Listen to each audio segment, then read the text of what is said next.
Que a doce e maravilhosa presença viva do Deus Criador dos céus e da terra habite ricamente no seu coração. Que em nome de Jesus Deus guarde a sua entrada, a sua saída. Que em nome de Jesus Ele derrame sobre ti poder do Espírito Santo, unção do Espírito Santo, mansidão, humildade, assim como essas qualidades habitavam ricamente no Senhor Jesus Cristo, mesmo tendo toda a sua glória. Ele se despiu, ele desceu, tomou forma humana e ele foi humilde, ele foi obediente ao Pai. Que nós possamos trilhar os mesmos passos de Cristo, que nós possamos ser cheios do Espírito, que o nosso coração esteja sempre guardado no esconderijo do Altíssimo. E tudo isso mediante a nossa submissão a Deus. Porque tem gente que quer as bênçãos do Senhor, mas não quer seguir os passos que Cristo seguiu. Tem pessoas que querem os presentes que Deus pode dar, mas não quer se submeter à palavra dele, à vontade dele. Assim como um filho que é rebelde, que é desobediente, que é interesseiro, que muitas vezes ajuda o pai, faz um favor para o pai, socorre o pai, pensando no que o pai vai poder dar. Sabe aquele filho que não pede bênção, que não respeita, que não honra, que não é carinhoso, que não obedece, não se importa, e aí na hora do aperto vem todo carinhoso. Sabe aquela carinha assim? De anjo, de santo. Pois é, Deus conhece o nosso coração. E a palavra do Senhor fala que Deus é aquele que retribui a cada um segundo os seus procedimentos. Ele é recompensador de cada um segundo as obras das suas mãos. Não adianta eu ter uma vida leviana, viver de qualquer maneira, viver da minha própria cabeça, preocupada apenas com os meus prazeres carnais, achando que Deus vai fazer aquilo que eu preciso, achando que Ele vai satisfazer os desejos do meu coração. Então tenha sempre isso em mente, que Deus é aquele que é fiel para com o fiel, Ele é puro para com os puros, Ele é irrepreensível para com o irrepreensível, mas Ele é a altura daquele que também é astuto.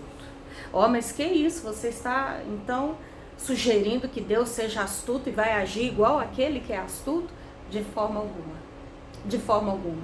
Esse salmo que Davi escreveu, o salmo de número 18, e também no segundo livro de Samuel, capítulo 22, ali Davi ele deixa claro que Deus é justo, que Deus é justo, que Deus vai corresponder àquele que o busca, também com o coração limpo, puro, santo, justo diante dele, fiel perante a ele, temente, obediente. Mas aquele que de repente está agindo com astúcia, com maldade, com mentira, com intriga, passando a perna, mentindo, adulterando, fazendo toda sorte de imundície, Deus vai agir para com aquela pessoa segundo o que ela tem plantado. Porque Paulo fala aos irmãos da Galácia, de Deus ninguém zomba, aquilo que o homem plantar, certamente também colherá. Parece uma coisa tão boba, né? O que eu vou falar aqui agora, eu creio que talvez você vai pensar, mas óbvio, quem planta morango vai colher o quê? Morango. Quem planta café, você gosta de café? Bom demais, né? E aí, se você plantar uma semente de café, você vai colher o quê? Café. Ou você acha que quem planta morango vai colher arroz? Ou então quem planta café vai colher jabuticaba, que também é pretinha, igual a semente de café? Não, de forma alguma. O Senhor é justo e fiel. Por isso, seja uma pessoa limpa diante do Senhor Deus, seja uma pessoa irrepreensível, que se alguém vier apontar o dedo para você, vai ter que morder a língua e vai morrer sem conseguir provar aquilo da qual ela te acusou. Então, anda de cabeça erguida, nome limpo, não deva nada a ninguém, se esforce para ter uma vida tranquila, seguir a paz com todos e a santificação sem a qual ninguém verá o Senhor. Isso é um alerta aos irmãos hebreus lá atrás, há muitos anos, mas que serve para mim e para você hoje também. Se esforce, faça a sua parte no que depender de você. Seja fiel a Deus, ame ao Senhor, ame o seu próximo, seja uma pessoa olho no olho, cabeça erguida, não deva nada a ninguém, para que quando o Senhor te chamar, você tenha a alegria da salvação e aquela convicção na alma: eu ainda o verei como Ele é e terei o prazer de passar a eternidade com o meu Criador. Eu quero compartilhar com você uma passagem bíblica que está no livro de Tiago. É uma carta bem pequenina de Tiago, apenas 5 capítulos, e o versículo que eu quero compartilhar com você está no capítulo 1, versículo 12. Feliz é o homem que persevera na provação, porque depois de aprovado, receberá a coroa da vida que Deus prometeu aos que o amam. Vamos lá? Vamos de novo para a gente gravar? Feliz, ou seja, como eu diria assim, mais que abençoado, bem-aventurado, porque bem-aventurado significa também feliz, é o homem que persevera na provação. Exatamente. Porque depois de passar pela provação, ser aprovado, receberá a coroa da vida que Deus prometeu aos que o amam. Na nova tradução da linguagem de hoje, a tradução diz assim: feliz é aquele que nas aflições continua fiel, porque depois de ser aprovado dessas aflições, receberá como prêmio a vida que Deus promete aos que o amam. Você já viu alguém receber o salário sem trabalhar? Sem cumprir o mês de trabalho? Não estou falando dessas exceções que algumas pessoas recebem como benefício, de fato, aquelas que realmente precisam, necessitam, porque estão numa situação bem difícil, mas muito difícil. Muitas até abaixo da linha da pobreza. Então essas pessoas necessitam dessa ajuda. Questão de saúde, mão de obra que trabalha dentro da sua própria família, mas enfim, trazendo para o comum, para o corriqueiro. Você já viu alguém chegar no seu patrão, exigir o salário sem ter trabalhado? Você já viu alguém começar um curso numa faculdade sem primeiro prestar o vestibular? Alguém que tenha recebido algum benefício que era como uma recompensa do seu esforço, mas sem ter esforçado? Eu me recordo que há muitos anos, quando eu fazia taekwondo, eu lutei por muitos anos, eu fiz esse esporte, arte marcial.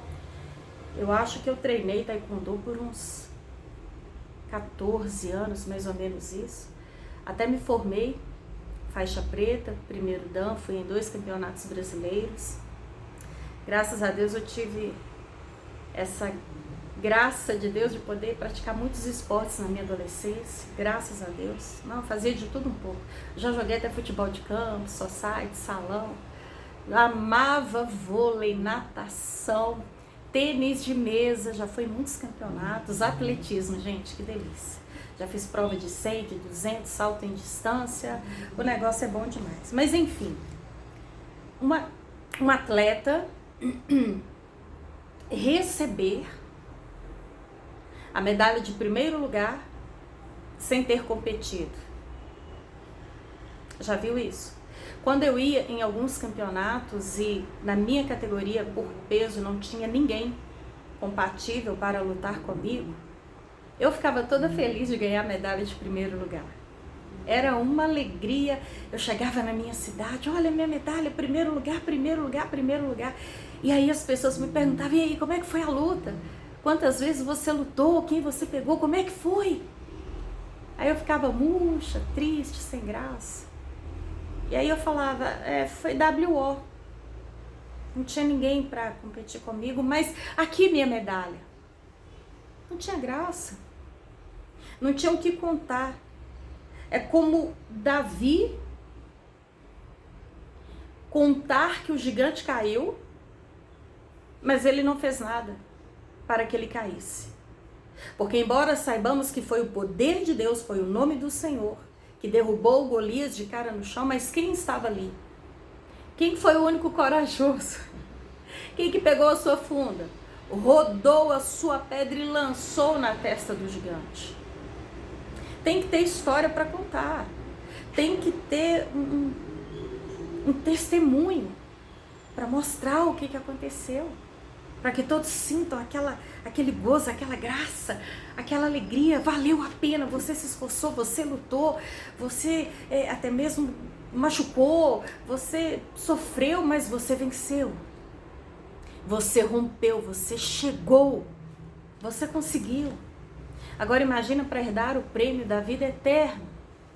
Meu Deus, Jesus pagou um preço muito alto, caríssimo, sangue puro, santo, para que pudéssemos herdar a vida eterna pela graça, mediante a nossa fé nele, porque ele é o caminho, a verdade e a vida.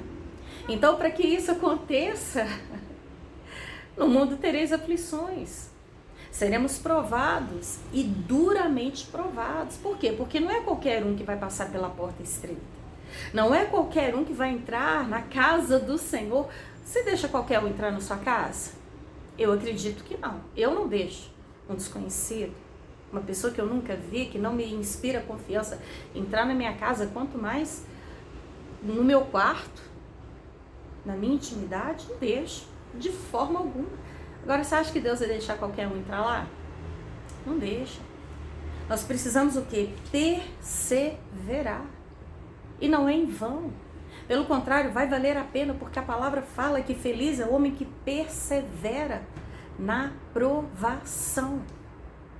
E trazendo para a palavra, como eu disse, que feliz também significa bem-aventurado, no Sermão das Bem-aventuranças, em Mateus 5, Jesus fala que feliz é quem chora, porque serão consolados. Felizes são os humildes, porque receberão a terra por herança.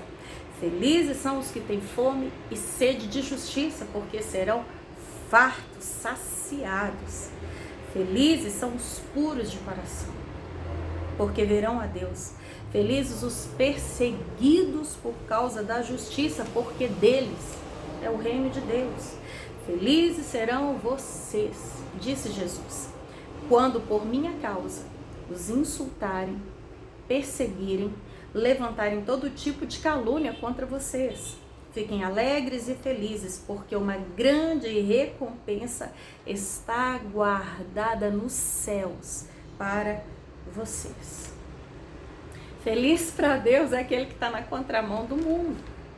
Porque feliz o mundo é aquele que ganha bens, é aquele que é muito reconhecido, é aquele que de repente apresenta números, aquele que tem sucesso, aquele que venceu.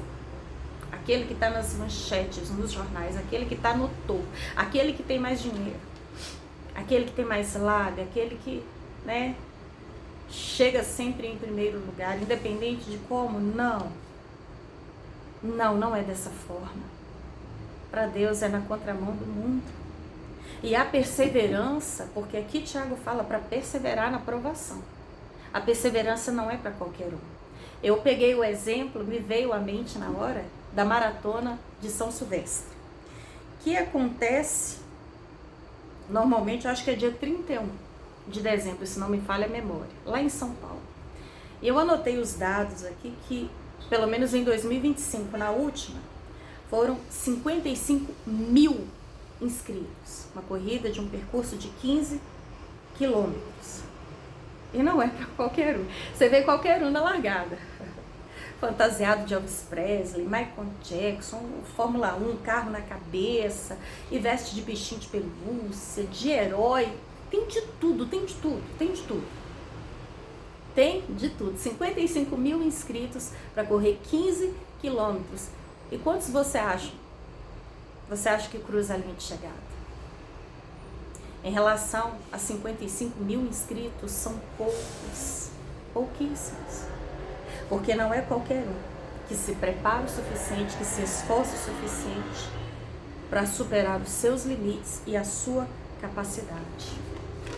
Mas aquele que está ali, que entende o valor do percurso, a necessidade de passar por aquela prova, o quanto ele se preparou, o prêmio que ele vai receber, ele se esforça. Ele dá o sangue dele. No livro de Coríntios, primeira carta de Paulo aos Coríntios, versículo 24, vocês não sabem que todos os que correm no estádio, apenas um ganha o prêmio? Corram de tal modo que alcancem o prêmio. Todos os que competem nos jogos se submetem a um treinamento rigoroso para obter uma coroa que logo perece. Mas nós o fazemos para ganhar uma coroa que dura para sempre. Sendo assim, não corro como quem corre sem alvo, e não luto como quem esmurra o ar. É isso que Deus quer de nós: foco, objetivo, perseverança. Porque se nos mostrarmos fracos no dia da angústia, quão pequena será a nossa força. É na provação que superamos os limites, é que nos aproximamos mais de Deus, é que rompemos e vencemos e vemos o quanto Ele nos fortalece.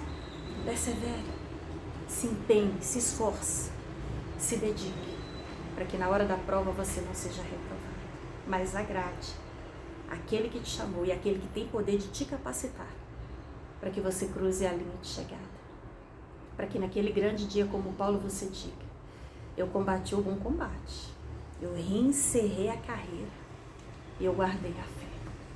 Não corra em vão, não viva em vão. Faça valer a pena o sangue de Jesus que foi derramado por você na cruz. Amém?